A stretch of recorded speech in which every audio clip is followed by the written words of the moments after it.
com essa quantidade de coisa que você falou, você mesmo citou aí, que eu faço, né? Que eu tenho várias vertentes, assim. E gosto de fazer muita coisa e me arrisco nesses vários caminhos das minhas carreiras, né? Como cantora, como atriz, como apresentadora e como compositora e agora como escritora. Tudo isso parou. Eu falei, o que eu vou fazer? Eu trabalho desde os meus 7 anos de idade. Caramba, começou bem nova. Eu comecei muito nova, então eu saía da escola com 7 anos de idade. O que você fazia com 7? E com 7 eu estava na primeira série, estudava de manhã, ia depois para um estúdio de música gravar jingle para rádio, para televisão e de propagandas a nível nacional. Então, normalmente eu ficava 3, 4 horas no estúdio e ali eu já ganhava meu dinheirinho. Como é que você ganhava, né, nesse período? Como é que era a forma de retorno? Era por hora ou era por jingle? Era Não sei por como jingle. É que funciona. Era por jingle. Tinha um valor fixo ou você Não, tipo ganhava, dependia sei lá, um da percentual campanha. que Dependia tocava? da campanha, não sei se faz sentido assim. essa pergunta minha. Eu não lembro entendo. muito bem como era, mas eu lembro que tinham propagandas, por exemplo, uma propaganda que ia entrar somente em Araxá. Era um valor. Uma propaganda de uma marca a nível nacional. Era outro, só para rádio. Se essa propaganda vincularia também na televisão, era outro valor. Ia então tudo mudava. A tabela ali. Entendi. E a minha mãe que organizava todo Foi esse empresária processo. ali. Empresária. E você com 7 anos, você já entendia que isso era uma profissão ou não? Com toda certeza. E foi uma coisa que eu quis desde o começo. Eu quis. Então eu cantava na escola desde muito pequenininha. E aí me viram cantando num festival de música e o pessoal desse estúdio me convidou, mandar um beijo pro Alan, que era um dos donos do estúdio. E ele até hoje mora em Araxá, muito amigo da minha família também. E ele falou, olha, o que a Mariana acha, o que vocês acham dela ser contratada pelo estúdio para poder gravar esses jingles. E eu topei na hora, era uma coisa que eu tinha muito prazer em fazer. Mas, enfim, quando eu me vi dentro desse cenário de ter que dar essa pausa, eu falei, eu não consigo ficar parada. Eu sou uma pessoa que realmente eu não consigo não estar em movimento dentro... Precisa ali estar fazendo algo. Dentro da minha profissão, eu preciso produzir. Eu tenho essa necessidade. Até quando eu estou de férias, eu tenho a necessidade de produzir. Seja um conteúdo, alguma coisa.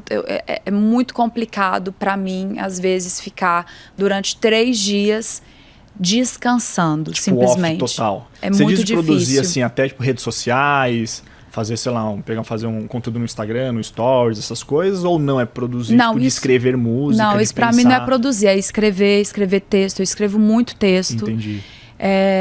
E às vezes, lógico que esses textos eles precisam vir de uma maneira mais natural, né, fluida assim para mim, mas na maioria das vezes eu também condiciono a minha cabeça a ter ideias, a buscar ideias e construir os meus textos em cima daquelas ideias ou temas, entendeu?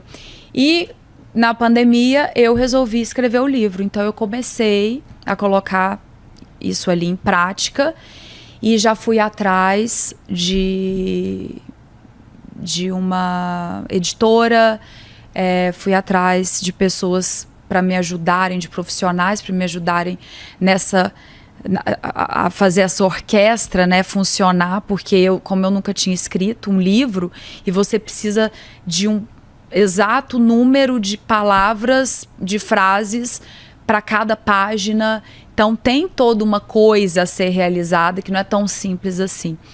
E eu não sabia disso, então eu precisei dessa ajuda e isso tudo aconteceu em 3 meses. Nossa, rápido? E eu consegui escrever e lançar no mesmo ano. Tudo Caramba. Muito rápido. Em menos de 6 meses, o livro já estava lançado. Entendi. Você que escreveu ou teve aquele apoio de uma pessoa para poder colocar no papel as coisas? Não, eu escrevi e eu tive apoio de 3 pessoas me ajudando, pessoas que trabalham com isso, me orientando na forma dessa escrita e também para a gente conseguir colocar essas palavras e essas frases formatar ali formatadas dentro Sim. das páginas e dentro do livro.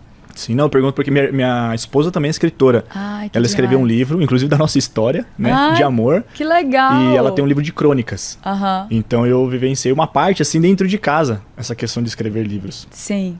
E um beijo, amor, te amo, hein? Ai, E aí é muito difícil, porque eu falava, amor, e aí? Não, eu tô no capítulo que eu preciso escrever isso. Aham. E assim, tinha momentos e momentos, né? Aí Sim. você que falou, a naturalidade já tem que, sei lá, tem que vir de dentro. tem Né? que Não é estar... de fora pra dentro, é de dentro pra fora, eu acredito, não sei.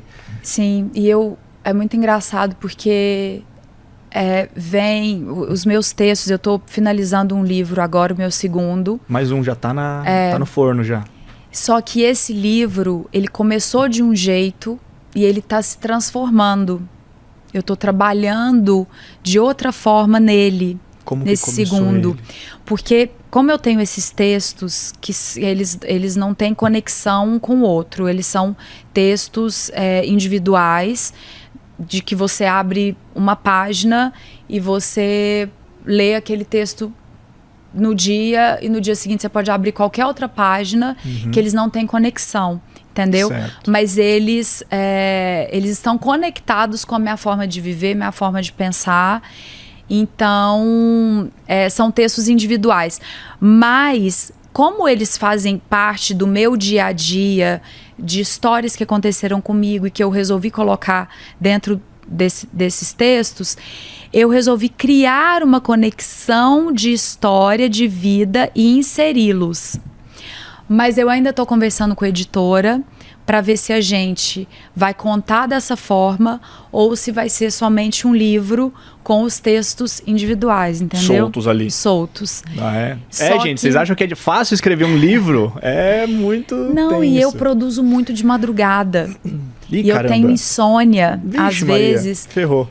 E quando eu tô com insônia, eu acordo, eu falo, eu não acredito que eu perdi o sono. Mas na hora me vem alguma ideia e eu começo a escrever muito na madrugada. Então eu componho, eu vou pro piano, eu componho de madrugada.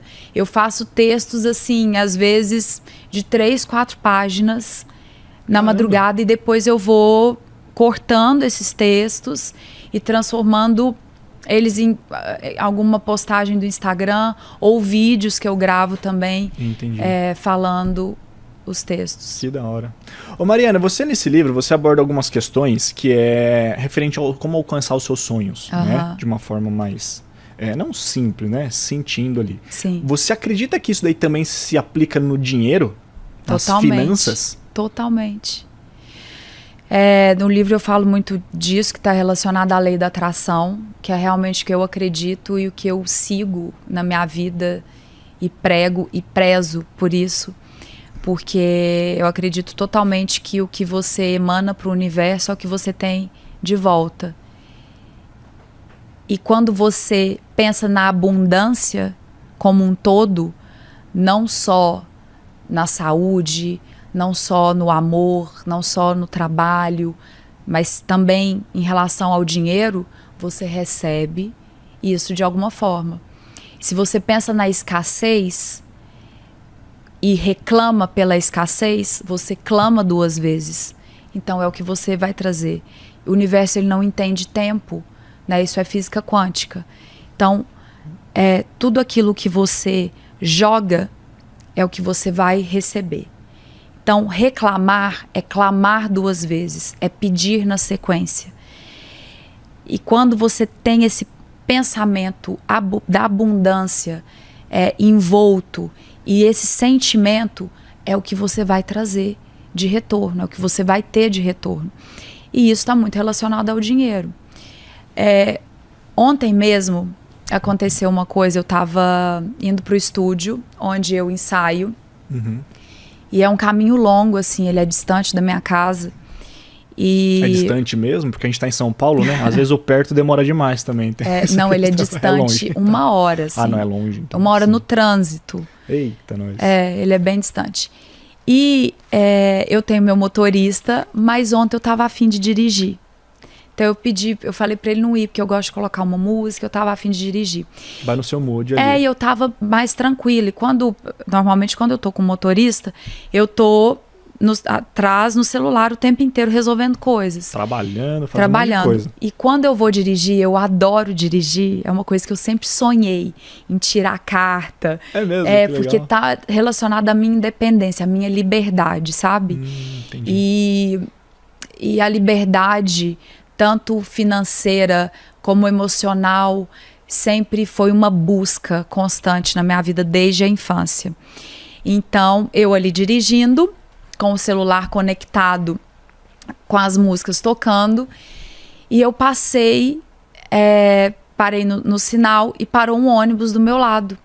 E o ônibus estava bem cheio. E eu olhei para as pessoas no ônibus, e eu olhei para mim, eu olhei para o carro, e aí eu me emocionei muito naquela hora. Muito. E eu não fico fazendo story. Ai, estou emocionado, vou fazer um story. É claro que às vezes eu faço, mas eu faço depois que aquilo passou. Que já foi. E eu falei na hora assim, eu falei, poxa, se eu falasse alguma coisa agora, as pessoas que estão passando por isso que eu vou contar para você, que eu passei naquele momento que eu vi o ônibus, podem se conectar de alguma forma e a gente sentir isso juntas, assim. Só que eu tô dirigindo, então eu não vou fazer, então depois eu faço. E não fiz, e não falei isso. E foi uma sensação exatamente nesse lugar de quantas vezes eu andei de ônibus e eu tive que pedir carona no ônibus porque eu não tinha o dinheiro para a segunda condução do dia. E eu olhava pela janela do ônibus, às vezes sentada, às vezes de pé, às vezes pegando 2 horas de condução para chegar na minha casa ou na escola de teatro ou sei lá onde eu precisava ir.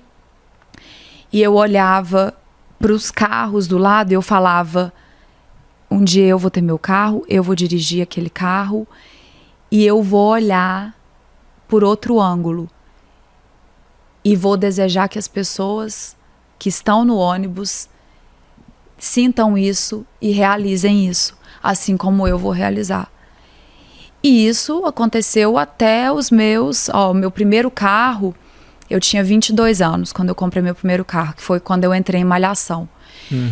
Com mais ou menos 4 meses fazendo Malhação, eu comprei o meu primeiro carro. Então, essa sensação de olhar o ônibus e... Passou todo esse filme na cabeça. Todo o filme na minha cabeça. E naquele momento eu agradeci.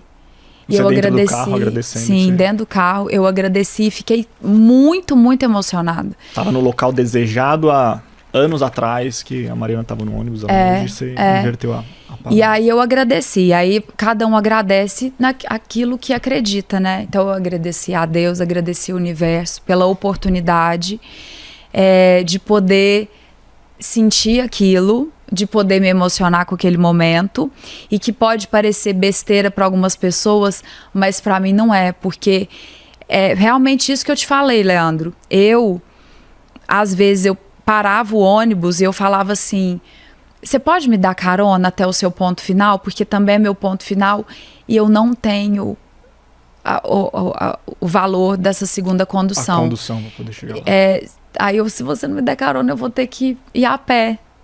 Ou então eu vou ter que esperar outro ônibus para pedir. E tem fatos engraçados aí no meio, porque... Quais? Quero saber. Não, porque muitos me deram a carona, mas outros, bem sacanas... O que aconteceu? Eles falavam assim, tá bom, entra pela porta de trás. A hora que eu ia pela porta de trás, ele fechava a porta e andava. Olha, que sacanagem, Isso aconteceu várias vezes. E eu rindo aqui dessa história. Mas eu também! E eu chegava em casa, eu falava, nossa, eu não tô acreditando. Gente, desculpa, mas não dá. Mas aí eu transformava isso em risada. E tudo eu ria. Eu falava, gente... Aí no caminho eu tava lá, enfurecida. Mas a hora que eu chegava em casa, eu já ria. Eu falava, uma hora eu vou ter meu carro. E pode deixar que isso não vai acontecer. Então, assim, se eu precisar voltar atrás e fazer tudo de novo, eu faço tudo de novo. Porque eu gosto muito de viver. Se você virar pra mim e falar assim, você tem 2 opções agora na sua vida, você tem 2 caminhos, você vai ter que escolher. Ou você vai perder tudo. O que você faz? Acaba a vida pra você? Você vai se afundar numa tristeza absoluta, numa depressão, você vai desistir?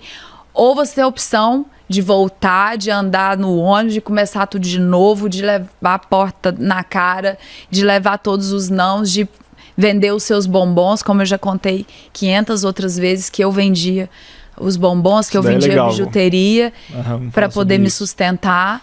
Então, eu volto atrás, eu faço tudo de novo, porque eu acredito que é sobre isso a vida. Sim. Eu acredito que a vida, você vai passar por várias coisas que vão te fazer crescer e onde você vai aprender, e que é sobre isso e que é sobre essa evolução que a gente está em busca. Sim, não, perfeito.